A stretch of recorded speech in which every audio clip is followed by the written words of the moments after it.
الحمد لله الذي واحد القهار،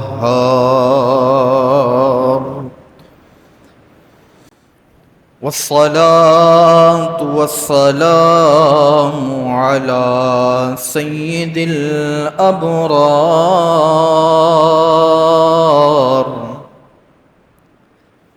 وعلى آله وأصحابه الأطهار، وعلى مرشد العطار.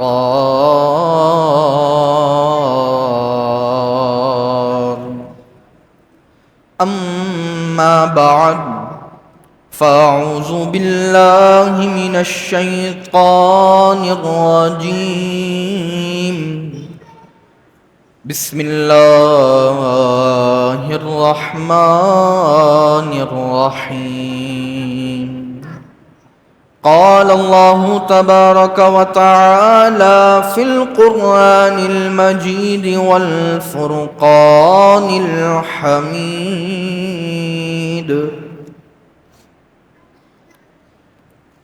فتلقى آدم من ربه كلمات فتاب عليه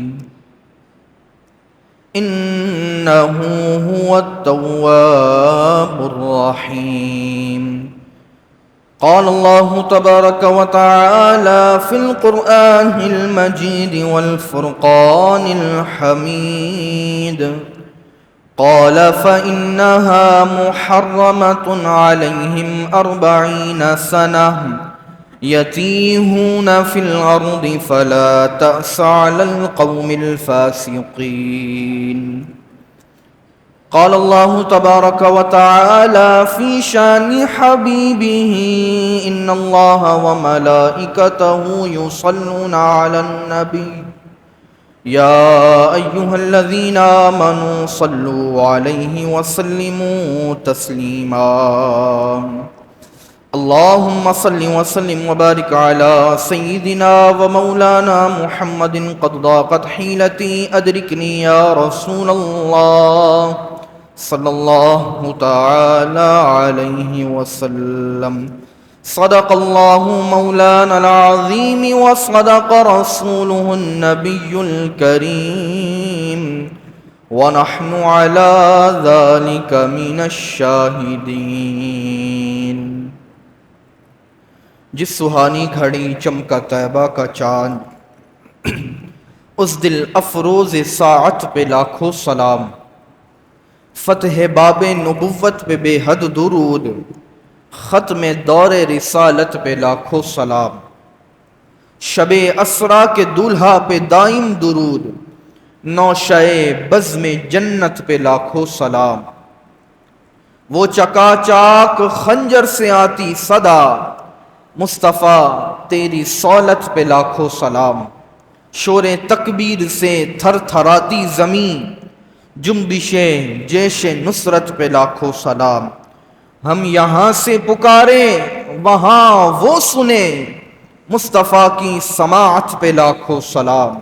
اور دور و نزدیک کے سننے والے وہ کان، کان لعل کرامت پہ لاکھوں سلام. پارہائے صحف غنچہائے قدس، اہل بیت نبوت پہ لاکھوں سلام. وہ دسوں جن کو جنت کا مژدہ ملا، اس مبارک جماعت پہ لاکھوں سلام.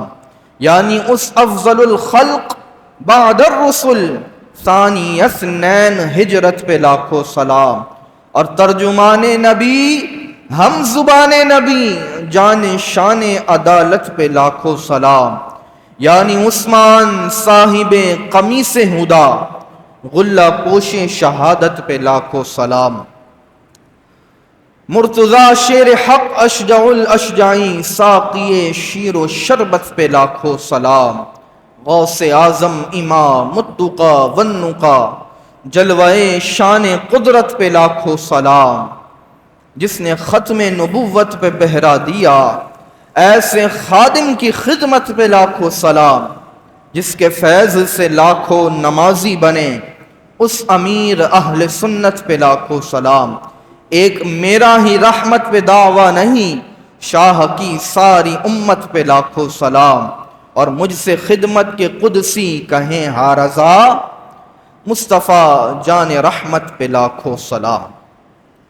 اللہ جلالہ و عم نوالہ و اعظم شانہ و اتم برہانہ کی حمد و صلاۃ کے بعد نہایت واجب الاحترام حضور سید المرسلین خاتم النبیین صلی اللہ علیہ وآلہ وسلم پر درود و سلام عرض کرنے کے بعد سیدی و سندی اعلی حضرت امام اہل سنت امام احمد رضا خان فاضل بریلوی رحمۃ اللہ تعالی علیہ کے صلاۃ والسلام کے کچھ اشعار پڑھنے کی سعادت حاصل کی۔ اللہ کریم یہ تمام آیتیں اور اشعار کو اپنی پاک اور بلند بارگاہ میں شرف قبول عطا فرمائے۔ اللہ کا کروڑہ کروڑ احسان ہے کہ اس نے زندگی میں ہمیں ایک بار پھر جمعۃ المبارک کا عظیم دن عطا فرمایا، اور یہ وہ عظیم دن ہے حدیث پاک کے مطابق جمعۃ المبارک کا وہ دن غریبوں کا حج ہے۔ حدیث پاک میں آیا الحج الجمعۃ حج الفقراء، جمعہ غریبوں کا حج ہے۔ تو یہ بڑا مبارک دن ہے، اللہ کریم نے اس دن کو تمام دنوں کا سردار بنایا، یہ تمام دنوں کا سردار بھی ہے۔ اللہ کریم اس دن میں ہمیں خوب نیکیاں کر کر گزارنے کی توفیق عطا فرمائے، کہیے آمین۔ آیت کریمہ پڑھنے کا شرف حاصل کیا۔ اللہ کریم نے قرآن پاک کی سورہ مائدہ کی آیت نمبر 27 میں ارشاد فرمایا، اللہ تعالیٰ فرماتا ہے قال فإنها محرمة عليهم 40 سنة يتيهون في الأرض فلا تأس على القوم الفاسقين۔ اب اس کا ترجمہ کیا ہے؟ توجہ کے ساتھ سماعت کیجئے گا، بہت ہی خوبصورت ترجمہ ہے، اور ہمارے لیے اس آیت مبارکہ میں بہت کچھ سیکھنے کے نکات ہیں۔ اور اللہ کریم اگر قرآن پاک نازل نہ بھی کرتا تو یہ آیت مبارکہ انسانی زندگی گزارنے کے لیے مکمل ہوتی۔ یہ وہ آیت کریمہ ہے جیسے سورہ عصر کے متعلق مفسرین کرام نے فرمایا نا، اللہ کریم اگر قرآن پاک نازل نہ بھی کرتا، یہ جو سورہ عصر ہے وَالْعَصْرِ إِنَّ الْإِنسَانَ لَفِي خُسْرٍ، یہ سورت جو ہے وہ انسان کی زندگی گزارنے کے لیے بہت کچھ ہوتی۔ لیکن اللہ کا یہ بھی احسان ہے کہ اللہ نے انسانی زندگی گزارنے کے لیے ایک ایک موڑ پر قرآن کریم میں ہمیں ہدایت عطا فرمائی اور ہمارے لیے مسائل کو بیان فرمایا ہے۔ تو اللہ کریم نے ارشاد فرمایا قال فإنها محرمة عليهم 40 سنة، تو ان پر 40 سال کے لیے، 40 برس کے لیے اس سرزمین کو حرام کر دیا گیا۔ یتیہون فی الارض، وہ اس میں بھٹکتے رہیں گے۔ فلا تأس علی القوم الفاسقین، تو غم نہ کریں، افسوس نہ کریں فاسق قوم پر۔ اب اس آیت کا پس منظر کیا ہے؟ اس آیت کی تفاسیر کیا ہے؟ شان نزول کیا ہے؟ آئیے آپ کی خدمت میں عرض کرتا ہوں۔ حضرت موسیٰ علیہ السلام اللہ تعالیٰ کے جلیل القدر انبیاء علیہ السلام میں سے ہیں۔ حضرت موسیٰ علیہ السلام نے اپنی قوم بنی اسرائیل کو یہ حکم دیا کہ تم نے میرا کلمہ پڑھ لیا ہے، کلمہ پڑھ کر مسلمان ہو گئے ہو، تو اب میں تمہیں حکم دیتا ہوں کہ تم جو ہے میرے دشمنوں سے جہاد کرو۔ اب بنی اسرائیل اس پاک سرزمین میں داخل ہوئی جسے آج بیت المقدس کہا جاتا ہے، فلسطین کی سرزمین ہے۔ اور آج اس سرزمین کا کیا حال ہے یہ آپ کے اور میرے سامنے ہے، ڈھکی چھپی بات نہیں ہے۔ کل بھی جو ہے وہ حماس کے جو نئے سربراہ بنے تھے یاسین سنوار، ان کو شہید کر دیا گیا۔ تو اسرائیل تو یہ مذہبی جنگ جو ہے وہ سمجھ کر لڑ رہا ہے، اور مسلمان جو ہیں وہ کسی طرح بھی فلسطین کو سپورٹ نہیں کر رہی ہے۔ ہمارے لیے لمحہ فکریہ ہے۔ تو حضرت موسیٰ علیہ السلام نے بنی اسرائیل کو حکم دیا کہ اس ارض مقدس میں داخل ہو جاؤ اور میرے دشمنوں سے جہاد کرو۔ اب بنی اسرائیل کے کچھ لوگ اس سرزمین میں گئے، جانے کے بعد دیکھا کہ دشمنوں کی تعداد بہت زیادہ ہے۔ آ کر کہا حضرت موسیٰ علیہ السلام سے کہ ہم نہیں لڑ سکتے، صاف منع کر دیا۔ حضرت موسیٰ علیہ السلام کے حکم کو نہ مانا اور صاف انکار کر دیا کہ ہم نہیں لڑ سکتے، بہت بھاری تعداد ہے اور ہم کچھ ہی لوگ ہیں تو ہم نہیں لڑ سکتے۔ یعنی ایمانی جو طاقت تھی انہوں نے اس کا استعمال نہیں کیا، بلکہ بس تعداد کو دیکھ کر آ گئے۔ لیکن غزوہ بدر میں کیا ہوا تھا کہ ایک طرف 1000 کفار تھے تو مسلمانوں کی تعداد 313 تھی، اور 313 نے 1000 کو شکست دے دی تھی۔ اب وہاں صحابہ کرام علیہم الرضوان نے یہ نہ سوچا کہ تعداد زیادہ ہے، لیکن حضرت موسیٰ علیہ السلام کی جو قوم کے لوگ تھے بنی اسرائیل، انہوں نے صاف انکار کر دیا کہ آپ جائیے، آپ کا رب جا کر تم دونوں جا کر وہاں لڑو، ہم نہیں لڑتے۔ یعنی صاف انکار کر دیا کہ ہم جہاد نہیں کریں گے۔ پھر ہوا یہ کہ اللہ تعالیٰ نے ان پر جو اس سرزمین میں وہ رہ رہے تھے، اس سرزمین کو 40 سال کے لیے حرام کر دیا۔ کتنے سال کے لیے؟ 40 سال کے لیے حرام کر دیا۔ وہ اس میں بھٹکتے رہے، کھانے کو کچھ نہیں ہے، پہننے کو کچھ نہیں ہے۔ اب ہوتا یہ کہ وہ جو سرزمین تھی بیت المقدس کے قریب تھی، اب بیت المقدس کے جو قریب سرزمین تھی اس سرزمین کو 40 سال کے لیے حرام کر دیا۔ اب وہ صبح چلتے ہیں کہ ہم اس سرزمین سے نکل جائیں گے، کسی اور سرزمین میں رہائش اختیار کریں گے۔ اب وہ چلتے چلتے چلتے ہوا یہ کہ شام صبح نکل 27 میل کا فاصلہ تھا، اتنی بڑی زمین تھی، اور قوم جو تھی وہ کئی لاکھ پر مشتمل تھی۔ اب پوری قوم کو یہ عذاب آ گیا کہ وہ ان کو کھانے کو کچھ نہیں ہے، اس جنگل میں جاتے پتے وغیرہ توڑتے، اس کو کھا کر گزارا کرتے، پہننے کو لباس نہیں ہے۔ تو یہ معاملات تھے۔ کس وجہ سے ہوئے یہ معاملات؟ ایک ہی وجہ تھی، وہ کیا تھی کہ حضرت موسیٰ علیہ السلام کے حکم کو نہ مانا اور جہاد کو رد کر دیا، اور یہ کہا کہ تم جاؤ۔ حضرت موسیٰ علیہ السلام کو اس طرح مخاطب کر کے کہا تم جاؤ اور تمہارا رب جائے، تم دونوں جا کر لڑو، ہم نہیں لڑ سکتے۔ تو یہ ایک حکم نہ مانا، اس کی سزا اللہ تعالیٰ نے 40 سال کے لیے اس سرزمین کو ان پر حرام کر دیا۔ نکل ہی نہیں پا رہے اس سرزمین سے، بھٹکتے رہے اس سرزمین میں، پہننے کو کچھ نہیں ہے، کھانے کو کچھ نہیں ہے۔ تو یہ معاملات ظاہر ہوئے ان پر، بنی اسرائیل پر۔ ہماری قوم میں بھی کئی جو ہے معاملات میں تعویلات کی جاتی ہیں۔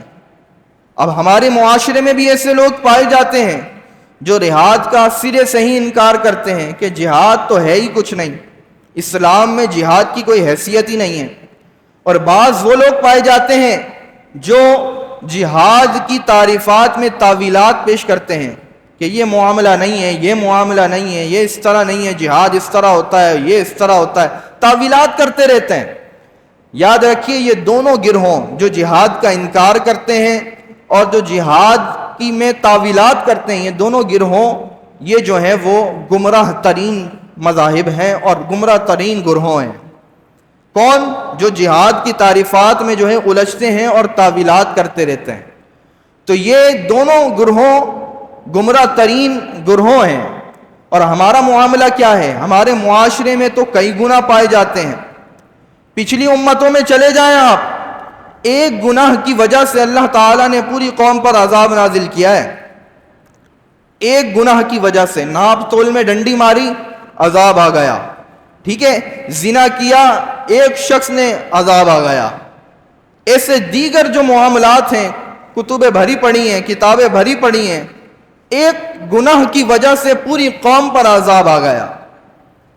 لیکن ہمارے معاشرے میں تو کئی گناہ پائے جاتے ہیں، جھوٹ، غیبت، حسد، تکبر، وعدہ خلافی، گالی گلوچ، فلم ڈرامے، گانے باجے، بد نگاہی، بد نظری، یہ تمام گناہ ہمارے معاشرے میں پائے جاتے ہیں۔ لیکن یاد رکھیے یہ امت محمدیہ کا خاصہ ہے کہ اللہ تعالیٰ نے اس امت کو اجتماعی عذاب میں مبتلا نہ فرمایا۔ یہ اللہ کریم کا احسان ہے اس امت پر، اور آقا علیہ السلام کی دعا کا نتیجہ ہے تو ہمیں چاہیے کہ ہم جو ہیں نیکیاں کر کر گزاریں۔ یاد رکھیے اللہ کریم نے ایک جو گناہ کا سبب بیان کیا وہ ناشکری بھی ہے۔ ناشکری کی وجہ سے بھی پوری قوم جو ہے وہ عذاب میں مبتلا ہوئی ہے، پوری قوم عذاب میں مبتلا ہوئی ہے۔ ایک سوال قائم کیا جاتا ہے، جو قبطی تھے، قبطی ان لوگوں کو کہا جاتا ہے جنہوں نے فرعون کو خدا مانا۔ اب جنہوں نے فرعون کو خدا مانا انہیں قبطی کہا جاتا ہے۔ بنی اسرائیل کے کچھ لوگ ہیں انہیں قبطی کہا جاتا ہے، وہ فرعون کو خدا مانتے تھے۔ اور بنی اسرائیل کے کچھ لوگ تھے جنہوں نے بچڑا بنایا، بچڑا بنا کر اسی کی عبادت کرنا شروع کر دی۔ دونوں کا گناہ سیم ہے، ایک نے جیتے جاگتے انسان کو جو ہے وہ خدا بنا لیا، ایک نے بچڑے کو خدا بنا لیا۔ لیکن ایک سوال قائم کیا جاتا ہے کہ قبطیوں کو اللہ تعالیٰ نے غرق کر دیا اور بنی اسرائیل کو بخشش کی توفیق دے دی، بنی اسرائیل کو بخشش کی توفیق دے دی اور قبطیوں کو غرق کر دیا، فرعونیوں کو غرق کر دیا۔ وجہ کیا ہے؟ مفسرین کرام فرماتے ہیں قبطی تو جو تھے ان میں جو ہے وہ ناشکری بہت پائی جاتی تھی اور یہ شکر کی اہلیت نہیں رکھتے تھے، کسی طرح بھی اللہ تعالیٰ کا شکر ادا نہیں کرتے تھے۔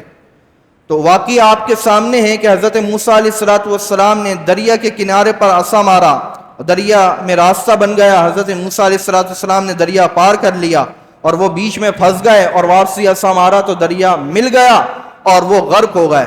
یہ غرق ہونے کا واقعہ آپ نے پچھلے بھی کہیں سنا ہوگا۔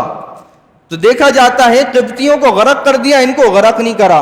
تو پتہ چلا کہ ان کے اندر مفسرین کرام فرماتے ہیں کہ ان میں شکر کی توفیق تھی اور ان کو اللہ تعالیٰ نے بعد میں توفیق دی، توبہ کی، اور توبہ کی توفیق دے کر یہ پھر مسلمان ہوئے، کلمہ پڑھ کر مسلمان ہوئے، اللہ تعالیٰ کی توحید کا ارادہ کیا اور توحید کو مانا۔ تو اس سے پتہ چلتا ہے کہ ناشکری عذابات میں سے ایک عذاب بن سکتا ہے، ٹھیک ہے، پتہ چلتا ہے اس واقعے سے۔ دوسرا، اہل یمن تھے، ان میں ایک قبیلہ تھا سبا، یہ بڑا خوشگوار قبیلہ تھا، اور قبیلہ ہونے کے ساتھ ساتھ اس میں بڑی شکر گزاری نہیں پائی جاتی تھی، ناشکری پائی جاتی تھی، اور اتنا خوشگوار یہ علاقہ تھا، یہ قبیلہ تھا، اس میں جو موسم ہوا کرتا تھا وہ بھی معتدل ہوا کرتا تھا، نہ سردی ہے نہ گرمی ہے، کھانے کی ہر چیز ان پر آسان ہوا کرتی تھی، باغ پھلوں سے بھرے پڑے ہوا کرتے تھے۔ اسی طریقے سے ان کو جو آسانی اللہ تعالیٰ نے بڑی نعمتوں سے نوازا تھا، اللہ تعالیٰ کی ان پر ایک ایک نعمت آیا تھی، لیکن اس کے باوجود انہوں نے ناشکری کی۔ اسی طریقے سے اگر کوئی شخص اس باغ میں سے گزرتا اور ٹوکرا ہوتا تو پھلوں کی کثرت اتنی ہوتی کہ وہ جو ہے وہ پک کر ٹوٹ کر گرتے، اور وہ گزرتا تو وہ ٹوکرا بھر جایا کرتا تھا۔ اس قدر اللہ تعالیٰ نے ان کو نعمتوں سے نوازا تھا، لیکن اللہ تعالیٰ نے ان کی ہدایت کے لیے، ان کی بھلائی کے لیے اپنے نبی کو بھیجا۔ نبی کو بھیجنے کے بعد جو ہے اللہ تعالیٰ نے نبی کو بھیجنے کے بعد ان کی ہدایت کے لیے بھیجا۔ اب بھیجا یہ جاتا ہے، اب اتنی جو ہے وہ نعمت یافتہ قوم ہے، ہر چیز ان کو مہیا ہے، لیکن ہوا یہ کہ انہوں نے اس نبی کا انکار کیا، جھٹلا دیا۔ اللہ تعالیٰ نے دوسرے نبی کو بھیجا، انہوں نے اس کا بھی انکار کیا اور جھٹلا دیا۔ تیسرے نبی کو بھیجا، اس کا بھی انکار کیا، جھٹلا دیا۔ چوتھے نبی کو بھیجا، اس کا بھی انکار کیا، جھٹلا دیا۔ 13 انبیاء اس قوم کے پاس آئے اور اس قبیلے والوں کے پاس آئے، 13 کے 13 کو انہوں نے جھٹلا دیا اور انکار کیا۔ کس وجہ سے؟ ناشکری کی وجہ سے۔ اللہ تعالیٰ کا یہ بھی شکر ہے کہ اللہ تعالیٰ نے تمہاری ہدایت کے لیے ایک نبی کو بھیجا تھا، یہ تمہیں شکر ادا کرنا تھا، لیکن تم نے ناشکری کی، اور ناشکری کا عذاب انہیں یہ ملا کہ ایک دریا تھا، دریا کے بیچ میں ایک دیوار قائم تھی، اور وہ جو دیوار تھی وہ اس طرح قائم تھی کہ ان کی قبیلے کی طرف وہ پانی نہ آ سکتا تھا۔ اب ہوا یہ کہ اللہ تعالیٰ نے چوہوں کو پیدا فرمایا، پیدا کرنے کے بعد جو ہے وہ دیوار کو نوچتے رہے، نوچ کر کھوکھلا کرتے رہے، وہ دیوار گر گئی۔ اب جب وہ دیوار گری تو پانی ان کی طرف آیا، ان کے قبیلے کی طرف آیا، گویا سیلاب کا منظر ہو گیا۔ اب جب سیلاب آیا تو اس میں یہ غرق ہو کر مر گئے۔ کس وجہ سے مرے اور کس وجہ سے عذاب آیا؟ کہ انبیاء کی توہین کی اور انبیاء کو جھٹلایا۔ تو ہمیں ان سارے واقعات سے پتہ چلتا ہے کہ ناشکری جو ہے یہ عذاب میں بندے کو مبتلا کر سکتی ہے۔ تو ہمیں اللہ تعالیٰ کا ہر وقت شکر ادا کرنا چاہیے۔ بستر سے اٹھ رہے ہیں تو بھی شکر ادا کریں، نیند پوری کر کے اٹھ رہے ہیں تب بھی الحمدللہ کہیں۔ الحمدللہ کہنا حدیث پاک میں آیا، یہ سب سے افضل شکر کا کلمہ ہے، الحمدللہ۔ کیا کہیے آپ بھی الحمدللہ۔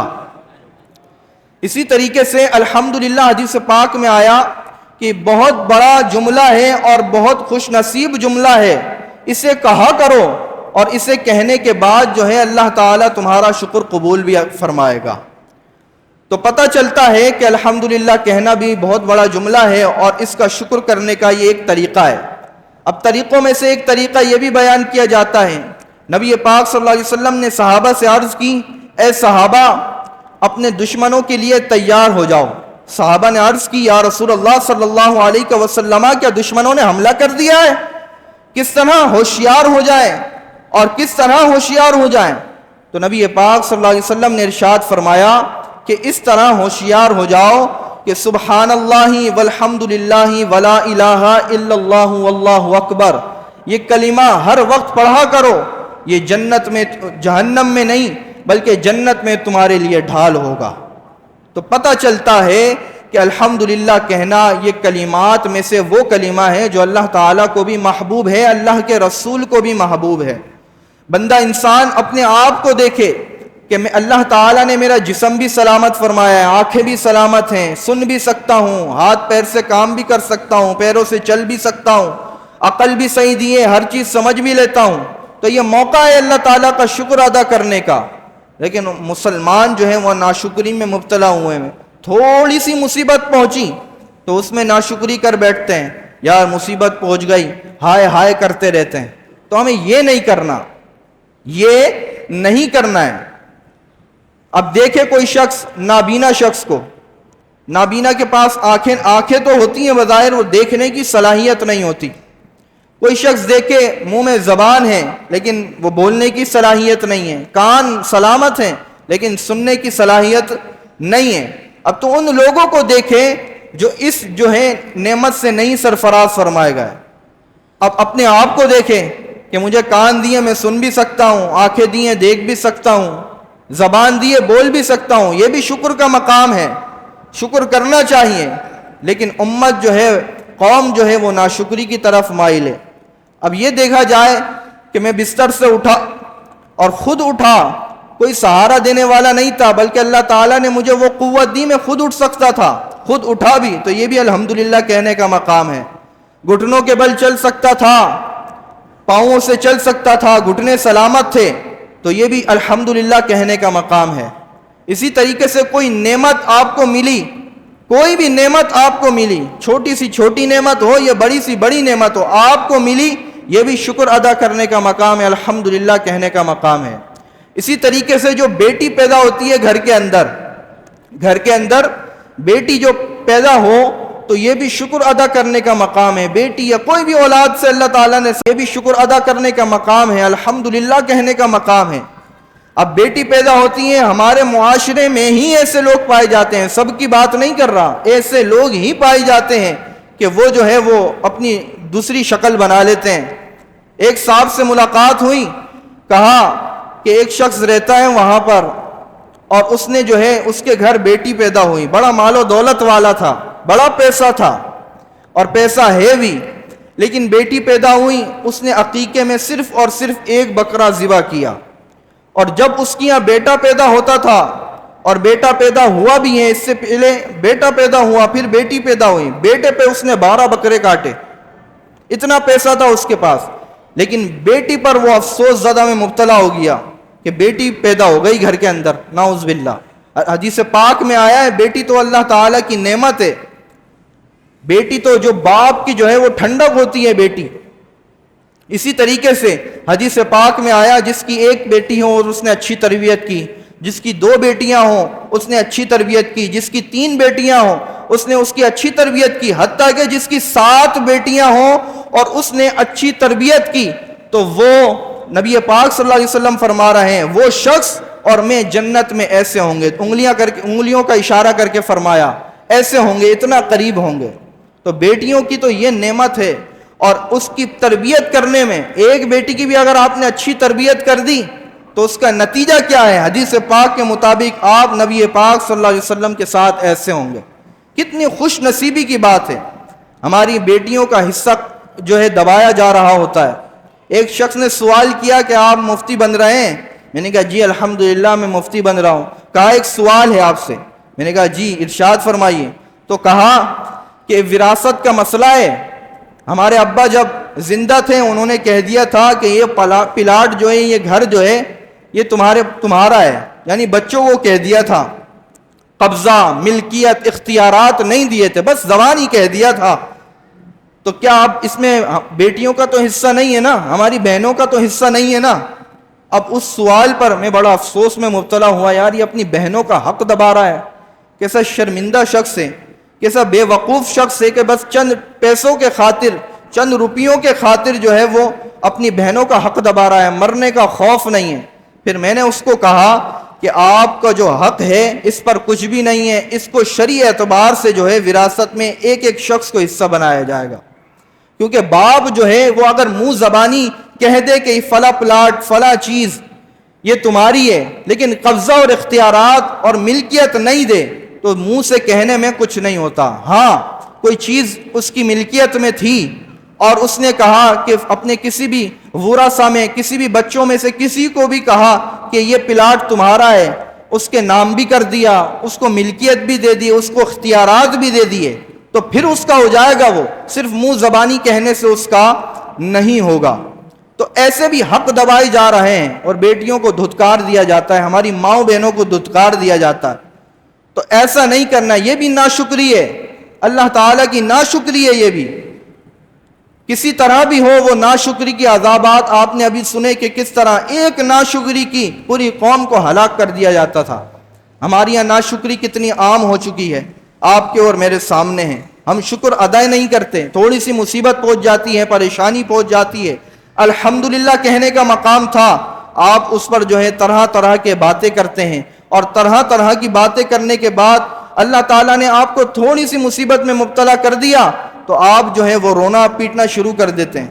تو ایسا نہیں ہونا چاہیے، نہیں تو پھر ہماری بھی حال انہی جیسا ہو جائے گا جیسے جو ہے تھوڑا سا جو ہے مصیبت پہنچتی ہے۔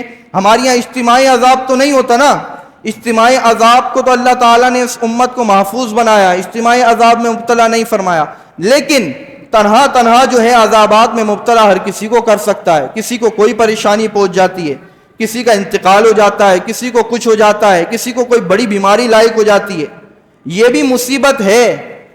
تو اس پر شکر ادا کرنا چاہیے، ان لوگوں کو دیکھنا چاہیے جو اپنے سے نیچے ہوں، جو اپنے سے نیچے ہوں گے تو آپ آٹومیٹکلی جو ہے وہ شکر ادا کریں گے، آپ آٹومیٹک شکر ادا کریں گے۔ جو اپنے سے نیچے کو دیکھے گا، آپ اپنے سے اوپر کو دیکھیں گے تو پھر شکر ادا نہیں کر پائیں گے۔ آپ یہی سوچیں گے یار اللہ تعالیٰ نے اس کو یہ دیا، یہ دیا، یہ دیا، یہ دیا، مجھے بھی دینا چاہیے تھا، مجھے کیوں نہیں دیا؟